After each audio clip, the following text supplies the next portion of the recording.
তো আগামীকাল কিন্তু আবার জুমাবার, তাই না? সকালে একটা গ্যাদারিং, দুপুরে একটা গ্যাদারিং। তো বিষ্ণু ইসলাম বললেন লা ইয়াজতামিউ ঈদান ফি ইয়ামিন ওয়াহিদ, একদিনে দুই ঈদ হয় না, মানে একদিনে দুইটা গ্যাদারিং আমাদের জন্য কষ্ট হয়ে যাবে। এজন্য বিষ্ণু ইসলাম বলেছেন জুমার দিনে যদি কখনো ঈদ হয় আর ঈদের নামাজে যদি কেউ অংশগ্রহণ করে, তখন জুমার নামাজটা তার জন্য আর ওয়াজিব থাকে না, ওটা সুন্নাহ হয়ে যায়, রুকসা দিয়েছেন, ফ্লেক্সিবিলিটি আছে আর কি। লেটস সে আগামীকাল সকাল 7টায়, এই 7টার সময় সকালে 8-10 হাজার মানুষ এখানে অ্যাসেম্বলি করবে, এটা কি অন্য কোনো দিন সম্ভব ছিল? ঈদের কারণে সব স্কেডিউল আকপিস করে সবাই এখানে জড়ো হবে। আবার ঠিক দুপুর 12টায় এই 10-15 হাজার লোক আবার একত্রিত হওয়াটা কিন্তু আসলেই অনেকের শিডিউলের সাথে কষ্টকর।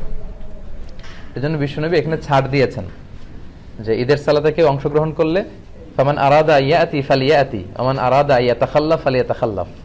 সাহাবারাও যখন ঈদের জুমার দিনে ঈদ পেতেন, তারা ঈদের নামাজের পরে এই ঘোষণাটা দিতেন।